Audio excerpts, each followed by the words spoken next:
Ngayong nga, Batang Pinoy nga, 2024, narito ang ating top 10 sa ating medal tally. Ang top 10 natin dyan ay ang Mandaluyong City na may 26 na gold, 32 na silver, ang dami, 24 na gold, total 82.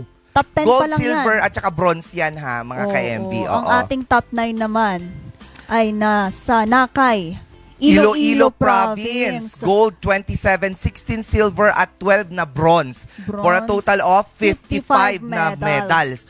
Kung ganyan nakadami ang top 9, ano na lang medal ng mga top 1, ano?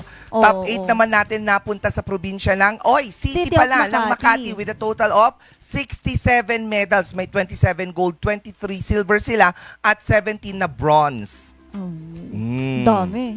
Madam, top 7, Miss Vanessa? Ayan, ang top 7 natin ay napunta kay City of Zamboanga. Meron din po silang kabuang bilang na 74 medals with 29 golds, 26 silvers, and 19 bronze. Ang dami, di ba? Ang gagaling ng mga kabataan sa sports ngayon, no?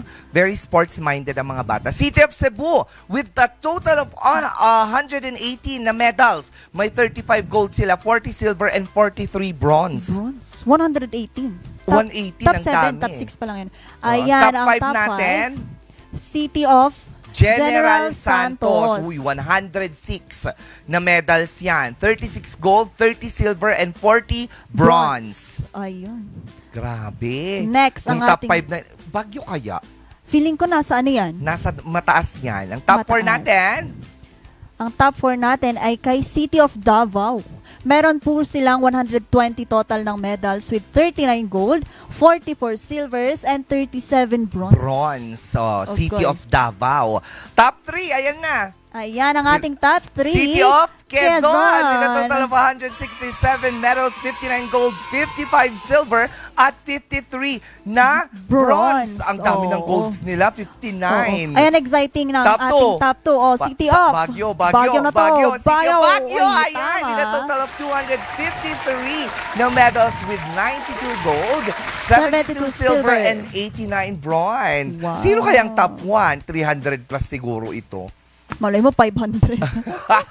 City of Pasig. A total of 285. Oo, meron po silang 105 na gold, 64 na silver, at 116 na bronze. Congratulations naman sa mga batang Pinoy ngayong 2024 kasi isinusulong talaga ito sa mga kabataan para malayo nga sila sa ipinagbabawal na gamot. Diba? Napakaganda na they are ang buong Pilipinas talaga, lalo yung DepEd, ganyan, talagang ini-encourage at sinusuportahan ang sports ngayon, lalo na dahil hindi natin alam, kasi sabi nga nila, ang kabataan lang siyang pag-asa ng bayan. Hindi natin alam, nandyan ang mga susunod na Manny Pacquiao, diba? Si Carlos Yulo. Sino na yung magaling sa billiards? Si Efren Bata. Kaya diba? pero maganda din dito sa Baguio City, actually very supported ang mga sports, yung mga athletes natin. Most especially yung sa mga LGU natin. Actually meron na po silang naipasa na city ordinance to support etong mga sumasali ng mga national, local, and international na level. Kaya naman congratulations. Affirm. Sa lahat ng mga local government units natin sa buong Pilipinas. At sana sa lahat na ng parte talaga maging ordinansa na rin itong pagtulong sa mga athletes natin dahil naniniwala tayo sa kasabihan na ang kinabukasan ng ating bayan ay hindi kahapon.